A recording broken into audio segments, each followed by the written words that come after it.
Let's now take you across to DA Federal Council Chairperson Helen Zille, who's leading the party's local government elections campaign in Komani in the Eastern Cape.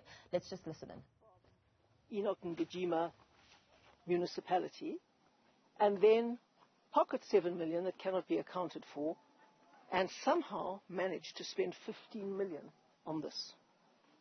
Quite extraordinary. Now, what would you say, Mrs. Zille, should be the way forward? I mean, the MEC said that an investigation will be conducted, and he's not disputing that this field is not worth the 15 million. But now, for you, what do you say should be the consequences? Well, the bottom line is that every single time there's been grand theft and larceny of this nature, the ANC always does an investigation. How many people are in jail? What are the consequences of these investigations? Well, as far as I'm concerned, there very, very rarely are any consequences at all. And certainly this isn't worth 15 million rand. But the bottom line is, what happened to the other 7 million rand? I would like to see every budget line item as to how the cutting of the grass and some paint that's soon going to erode on the field, and these broken pipes, and that bit of scaffolding over there, how much that came to, and what the middlemen's fees were all along the way, and then do a line-by-line forensic accounting and call for bank accounts and scrutinize exactly where every cent of that money went to. And then you've got to have charges, but not only charges. People need to end up behind bars. In the ANC it works this way. There are different criminal syndicates that vie for power inside the ANC. And the reason that they fight each other for power is that power gives them access to tenders and contracts like this. And the minute they have power, they can use it to take decisions to benefit certain people on tenders and contracts like this that don't benefit the people, but are just a get-rich-quick scheme for connected cadres.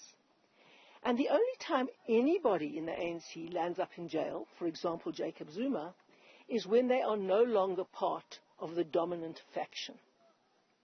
So if you're a part of the dominant faction and you're a criminal, you're fine. But the minute your faction loses power, you'd better watch out.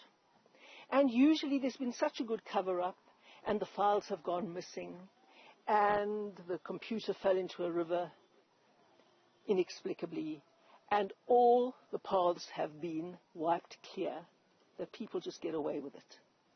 The ANC is an interlocking network of criminal syndicates.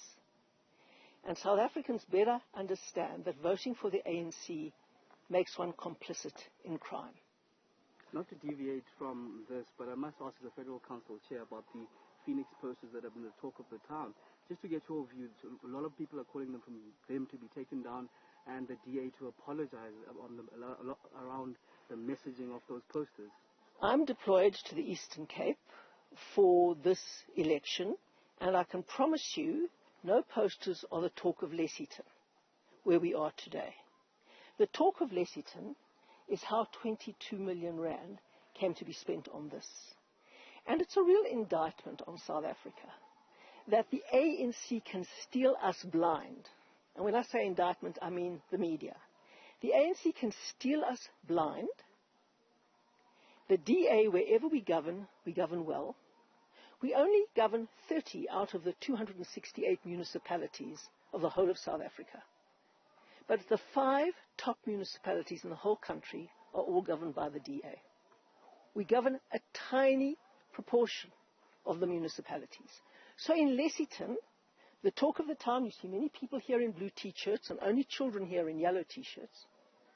The talk of Lesseyton is how 22 million rand could have been spent on this facility when they don't have toilets, when they don't have proper electricity or water in the middle of a drought. That's the talk of the town in Lesseyton. And I'm here because I'm interested in the people of the rural Eastern Cape. And I'm here in speaking up for the DA in this province, where we need to explain to people that they are the architects of their own destiny in a democracy. They can have more of this theft, or they can decide to vote out criminals. That is my message here today.